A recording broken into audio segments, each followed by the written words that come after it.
Welcome to Boiling Point, the podcast to motivate ever-evolving entrepreneurs and forward-thinking movement pioneers.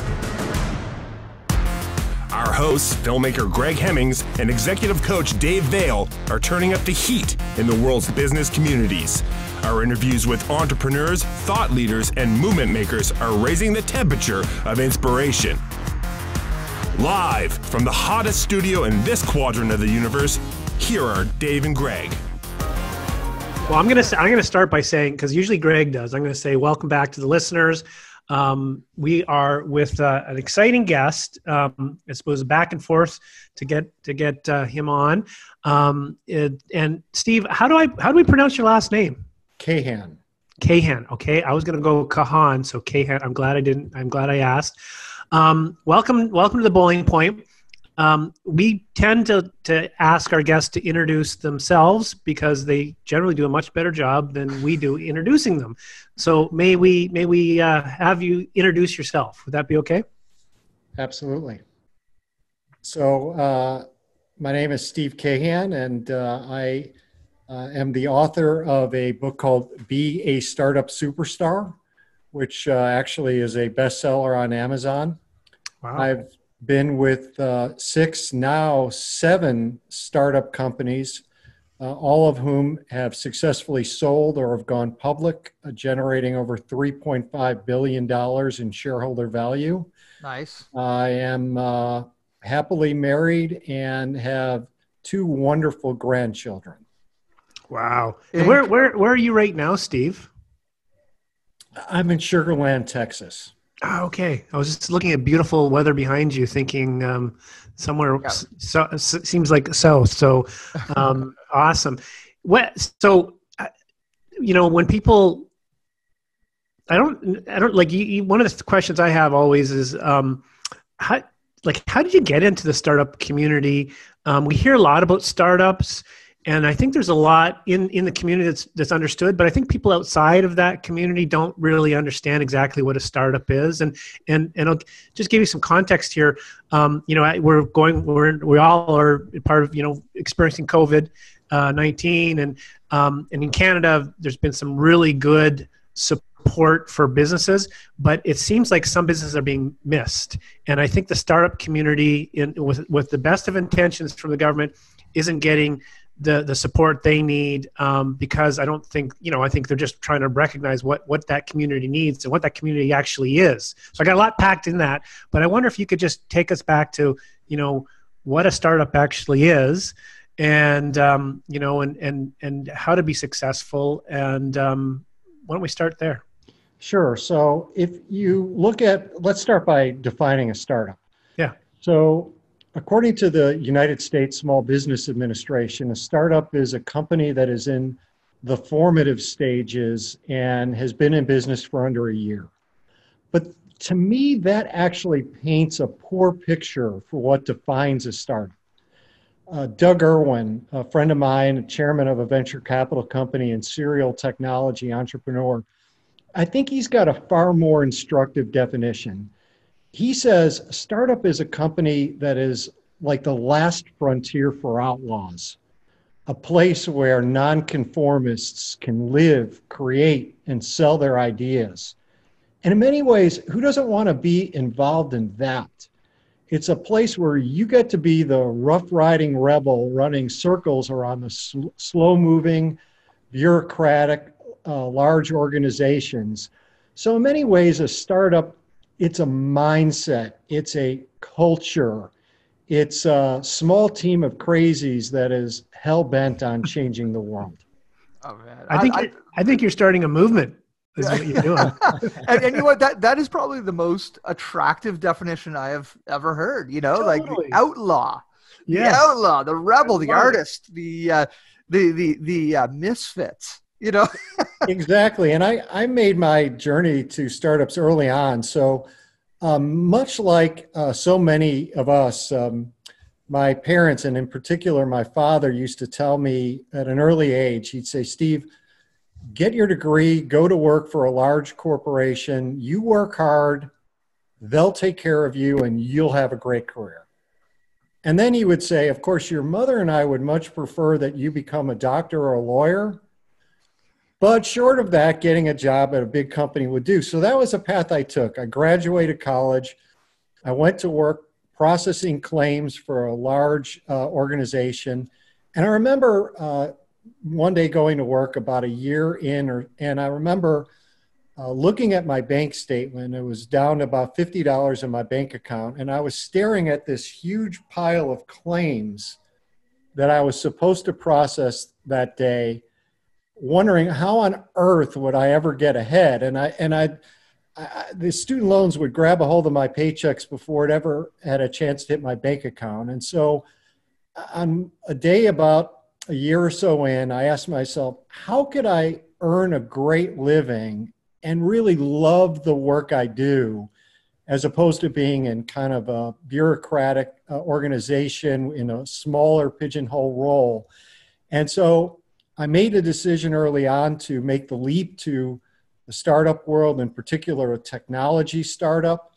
When I joined, actually, the company was taking a copy machine and rolling it right out of the office. I came to find out a few days later that the company could no longer afford to pay for that copy machine. But I was blind to it. I was so pumped and excited to work with this small team that was convinced that it would change the way applications were being developed. And I took the opportunity to learn everything I could. And just a few years later, that company that couldn't pay for that copy machine, it went public. And I got the bug and never left the startup world. Wow, that's yeah. Go ahead, Dave. Yeah, I was just going to ask, like, you just described this,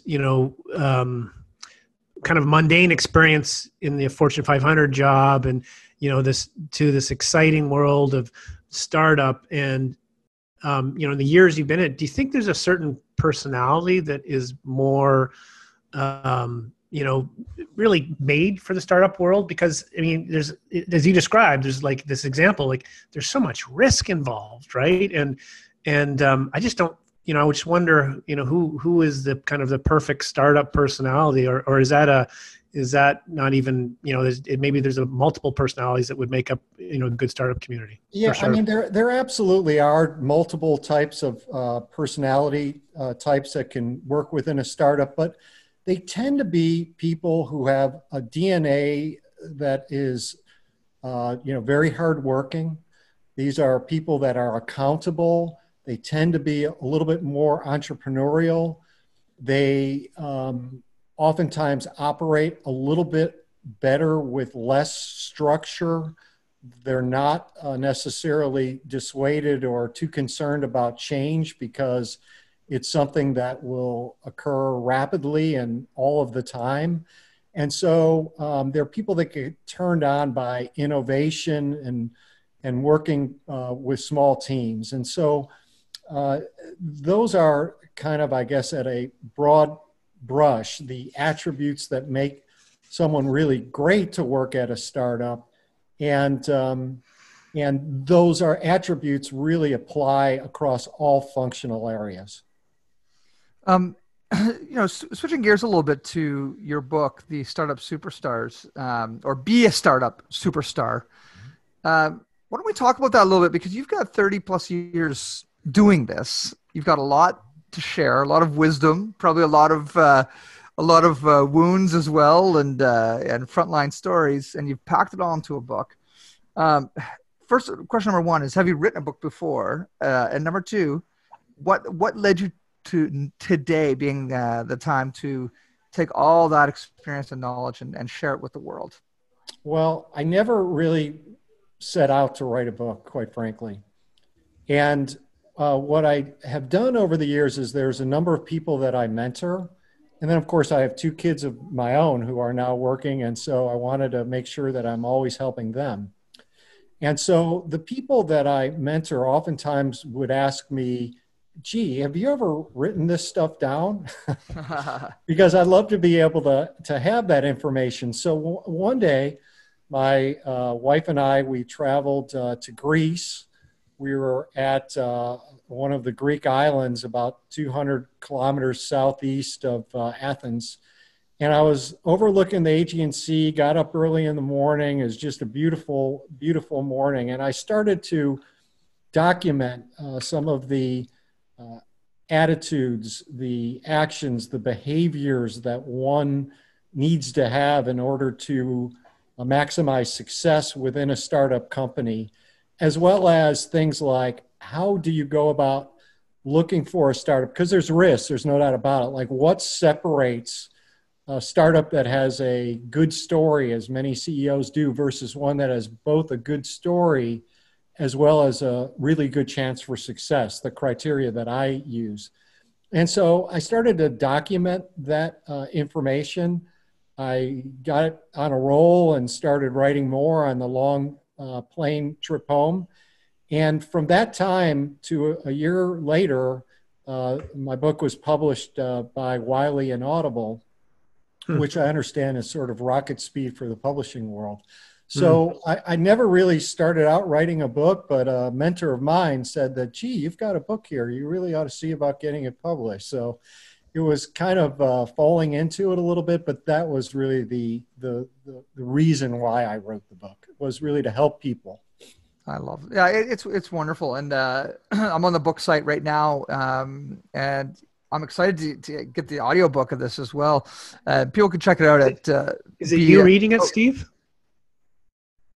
I'm sorry, say that again. Was it you reading, or is it you reading the book in Audible? They asked me if I wanted to, but I thought that would probably be better done by someone who does that and doesn't stutter and say like I do too often and things like that. Yeah. So they actually had it done by a professional. I got it. Okay. I was just curious because it's just, if people can expect to hear your voice or not. So what, like to have the success you've had, is there a little luck in that? Or like, did you start, like, when did you start? Like, I'm kind of going back to early days. So I'm assuming as you gain confidence and knowledge, you started, picking maybe a little more effectively. You must have had some failures along the way or experiences because, or maybe not, but how did you, what was the criteria you're using? So the criteria that I use, and even to this day, so for example, I now am at a cybersecurity startup company, and in 4 years, we've gone from 5 million to a little over 100 million. And so that's been kind of the trajectory that I've been fortunate enough to work with some really good people to be around. And so these are the criteria that I use when I select a startup, much like I use these criteria when I join the startup that I am at now. So the first thing that I look for are quality people that share the same values that I have. And so people reflect a company's culture. And if you don't think you could trust, respect, and admire the team that's involved, move on. And what you're looking for is a management team or some key management that will rock your world. Second thing I look for is that the concept needs to fill a big market need. And there, particularly in the B2B world where I have been and largely in cybersecurity, is that buyers don't spend money on should solve problems or nice to solve problems. They spend money on must solve problems. And so I'll do research. I'll look at what the analysts, what the influencers are saying about a market to make sure that it's actually a must-solve problem within a big market. If I see that there's lots of competition, in fact, I get concerned if I see there's no competition because it often suggests that there's not a market. Mm-hmm. The third thing that I look for is for a great product that I believe in. And so you're going to work each day with working around that product or on that product very much in particular. And so does that product resonate with you? Is it something that you feel great about representing no matter what role that you're on? Would you purchase it? Would you use it? Would you recommend it? And so what is so important is that you want to be able to go to work with respect to the product or service, whatever it might be, and make sure that you are really switched on with respect to your role in helping that product be successful. And then finally, I look for to make sure that the startup is well funded. And so here, what I'm looking for is that there is proper runway so that the company has the capital to achieve success. And so I want to make sure that the company is properly capitalized so that you have a chance at growth and stability. And it's typically with those criteria that then all of those boxes need to be checked. And when I'm able to check them, odds are that it has a much, much better chance for success. And then what's your next step from there, Steve? Like when you find a company, then do you approach and say, "Hey, how can I help? Or how can I get involved?" I'm just curious from your perspective, because that must be a fun experience, kind of keeping the playing field wide open and finding those companies, and then. Well, the first thing you have to understand is that there's over 50,000 startups in North America alone, right? And so now not all of them are great, right? And so, but if you think about, for example, if you desire to get into the C-suite, there's only 500 CEO positions and maybe 5,000 in the C-suite all told. And so compare this to the over 50,000 startups in North America that exist right now. Your odds of getting in the C-suite in the Fortune 500 are pretty much the same as your odds of being drafted into the National Football League, where 254 players are selected in each year's NFL draft. So you've got much more of a chance to really go hit it and be able to have the growth, the advancement, the opportunity to get to the C-suite. And so for me, I've been a little bit fortunate just over the years that I've been contacted by a number of startups, but these startups are desperate for hiring. And even now in this kind of tough, challenging environment that we're in with the pandemic, still startups are hiring. There was a survey that was completed. It was done in the first quarter of this year of startup CEOs, and the number one issue keeping them up at night was hiring good people. Now think of that. Hiring good people is rated ahead of growing revenue, acquiring customers, or gaining access to more capital. Now there's a little bit less hiring going on right now, to be sure.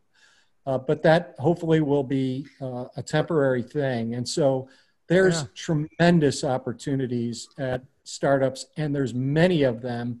In fact, if you just looked at, for example, at technology accelerators that exist in virtually every city, major city in North America, and then these are companies that provide seed capital to their portfolio companies, and like a little unknown fact is that these companies that are part of those accelerators oftentimes will have many of the open roles that they are posting right from those sites that people don't even know about. They just don't think about going there. And so it's just like a quick tip. If you wanted to find some great opportunities in the city that you live, that is perhaps a way for you to go find them.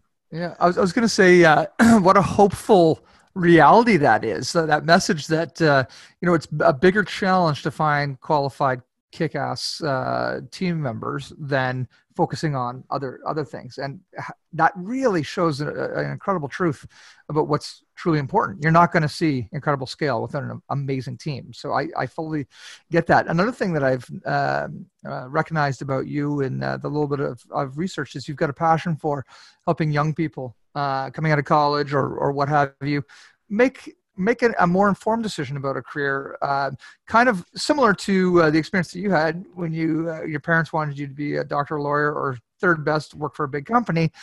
You're saying, you know what, that's not all that the world has to offer people. Where do you think your passion comes from for that? And you are a dad as well, so I fully understand that side too. But you've got a passion to help these people transition and essentially feed the startup community, which is really wonderful. I really do. I mean, there's such great opportunity, but here's a reason. So if you're listening to the podcast right now, here's a reason why you should consider a startup. So it's kind of a cool thing that if your career has a nice trajectory to it and you're achieving success, you will make more money along the way. But then this funny thing happens that as you're making more money along the way, you get married, you buy a house, you buy cars, you go on cool vacations, and you start to spend as much as you make, right? And you're making more, but you're spending more. And it's really hard, even for the most diligent of saver, to get ahead. And so if you're able to use some of the criteria that we talked about in selecting the right startup, part of the reason for selecting a startup are stock options. And the reason why that's so important is, like, if you think about, like, I invest in the stock market, and you know, you could do a lot of research, right? But you really don't know who the management team of those companies. You really don't know what's going on the inside. You could do a lot of research and hopefully it works.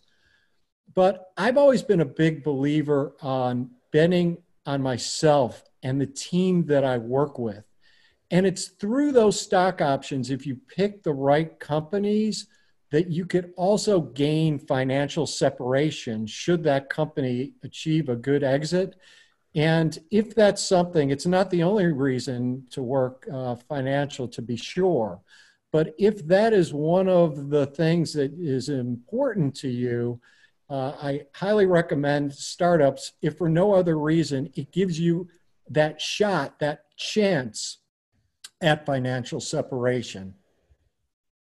That's, you know, it's that's really actually, so there's a bunch of ways you can interact with the startups. What you're saying, you don't actually necessarily have to create your own startup. You don't have to actually be on a team, but you know, there's this whole investment option that people can often forget about. I'm an executive coach, and so I believe in developing people and leaders. So I really appreciate the first of your 4 criteria is about quality people and team. And you know, when you look at some of the startups you've been involved in, what are you noticing are qualities, maybe a thread around, you know, through the leadership you're seeing? Like what have you noticed that really supports having a quality, you know, strong team? So I think there are things that you can start to do that help you to determine right in the interview process about having a chance of selecting a company that values sort of a quality team and teamwork. And so here's a question that your listeners could ask, and it's a question that I ask. So for example, I will ask people, if you weren't building your startup, what would you be doing? And so what you'll oftentimes hear from that is you'll hear, perhaps maybe there's some things that you have in common.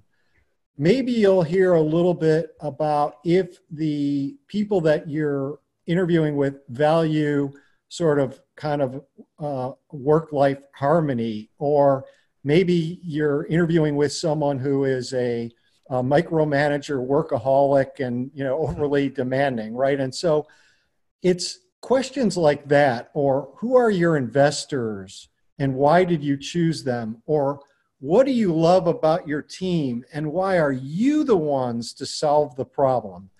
And I'll ask questions like those, which start to give me a little bit of a kind of an end around, if you will, to get at really what are the values.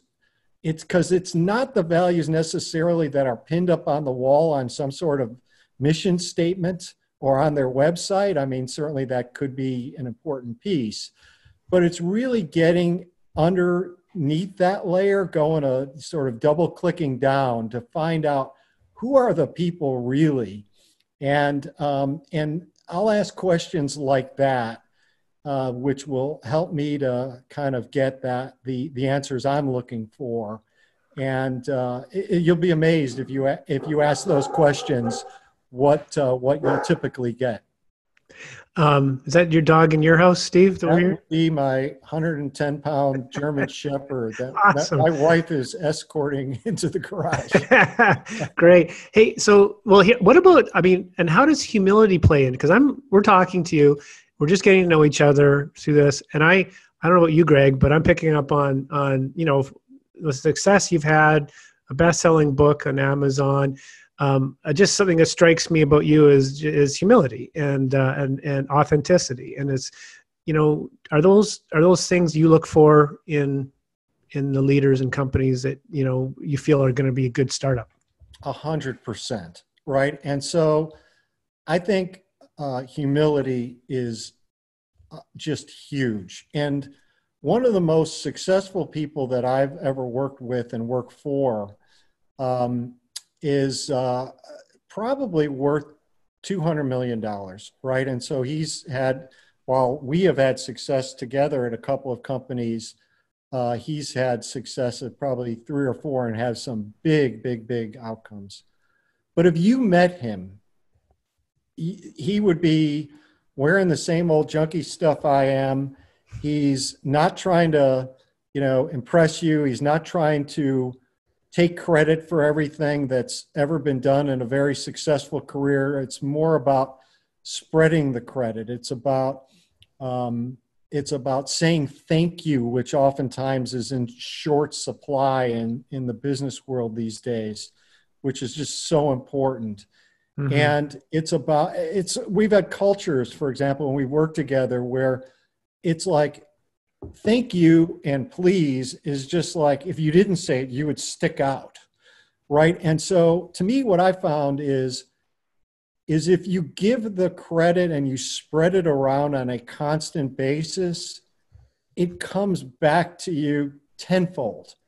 And unfortunately, not enough people actually recognize that and act on it.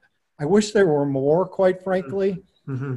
But I think being humble, being authentic, being transparent, not having people think that there's always an ulterior motive, being responsive in the same way you would want others to be responsive to you. These are all things that, constantly recognizing others on the team and helping others to grow in their careers or others on the team learn something new or achieve a level of success or adulation. These are things that really separate cultures and make work environments special. And in fact, what's a great example of that is that one of the companies that I work for, where that sort of whole environment that we're talking about has been in place. We had a good exit from that company about 15 years ago. And at that time, when the company sold, there were about 300 employees. And to this day, about 250 at least of us get together on an annual basis at reunion parties every single year. And people come from all over the world. And it's like we created bonds that will last the rest of our lives. It was just so awesome. And that's the type of special outcome where it just doesn't happen in companies that don't have the attributes associated with the things we're talking about now. I think that is a beautiful story. Like, what a cool thing for us to strive towards. And it's not something you can architect or design either. It's about, you get those outcomes if it's organic and if the leadership truly, sets that example and creates that open space, and I agree. And I think even the leadership could start at any level. So let's say you're in an organization that isn't doing those things. And let's say you're not at the top. You could start it, right? And it could be catchy, 100%. right? Yeah. So no matter where you are within an organization, don't feel like, well, I would say thank you to others if they said it to me. Be the examples, be the spark, and see if that flame could ultimately be the result. Do you know, and this whole sentiment really, I think, punctures that myth of, good guys always finish last. You got to be mean and you got to be, uber aggressive and all these things to be successful. These messages that sometimes you get. especially as Canadians wanting to be successful in an American market. I mean, there's these crazy things people tell me about what it takes to be successful, and I've always thought, well, I mean, people are people. Like, do I really, I mean, I don't feel like we're relating to you that much differently because you're in Texas and we're in Atlantic, Canada. What you're saying really aligns with what we would agree with and feel. And so I just wanted to share that because I just love, for me personally, that's a great thing to be hearing. So how do people learn more about you, Steve? Where and more importantly, get to hear this professional reading your book on Audible, and where would they where would you recommend they start to learn more? Yeah, so the way to learn more about my book, Be a Startup Superstar, or contact me directly is through the book's website, which is at www.beastartupsuperstar.com. And should you read the book and have any questions or comments, I respond to anyone that tries to contact me. I'm certainly a big believer in paying it forward and helping others. And so I look forward to hearing from you, any of your listeners, should they desire to contact me personally. That's awesome, Steve. We've got a pretty. I'm just going to say we've got a healthy startup community in the province of New Brunswick, and I'm guessing that there might be some people that would love at some point to have you come up this way if that ever happens again. Oh, that's a really good point. Yeah. You know what I mean? Like, I'm thinking of all our friends that are in that community. Yeah, we're pretty deeply involved in the startup space in Atlantic Canada, and yeah, it'd be great to bring you up as a speaker sometime, Steve. Yeah, I'd love to. And the one other thing I would just say to the listeners is that sometimes they hear startups and they're worried about sort of the losing work-life balance, and that they're going to have to work 50 hours every single day. And the big thing that I would say is that that really doesn't have to be that way. And the one thing you could do, should you choose to go to work at a startup, is learn how to protect your calendar and go take a look at your own calendar. If you live by your calendar as I do, take a look at it right now and see how many meetings you've scheduled with yourself. And I'll bet you, if you're like most people, that you have too few, which is to say that you haven't scheduled time to be home for dinner, or to miss a kid's game, or even time to think strategically, or for your own education, or for working out at lunch. And so if you actually go schedule those meetings with yourself ahead of time, you will find that you can sort of navigate towards a healthy work-life balance. I think that is phenomenal advice. And Steve, for everyone, not just the startup community. Yeah. Oh, of course. On a closing note, I was wondering which island were you in? Did you cross the Corinth Canal to get to the islands that you were in Greece? Yeah, I was in the island where I started writing it was called Santorini, and so just I know it very well. Beautiful. Yeah, just great place, and I wish I was there actually right now. Yeah. So Steve, if you have a pen beside you, I'm going to send you to our YouTube page, and you're going to see a fun, what I call a mockumentary. I own a film production company where we make movies and documentaries and commercials. But if you look up Hemmings House, okay, HEMMINGS House. So it's youtube.com/C/Hemmings House. That's our channel. And then it won't take you long for you to find a little film called To Modello. So it's the model in Greek. So To Modello. And you're going to see some areas that are very familiar to you. And you're going to get a good laugh because the whole thing is fake. It's shot like a documentary, but it's completely fake. And you're going to get a good kick out of it.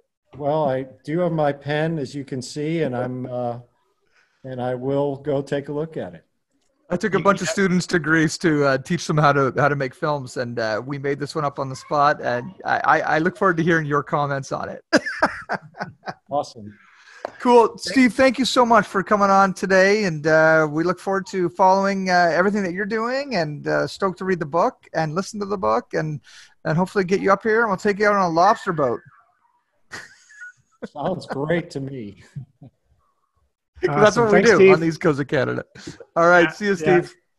Take care. Be safe. Thanks for checking out this episode of Boiling Point. Remember to rate and subscribe to us on iTunes and follow us on Twitter at Boiling Point Pod. To see more from Dave Vale, check out leadershipunleashed.ca or visioncoachinginc.com. And on Twitter at Dave_Vale. And to catch up with Greg, visit hemmingshouse.com and at Greg Hemmings on Twitter. Thanks for listening, and remember, keep that pot boiling.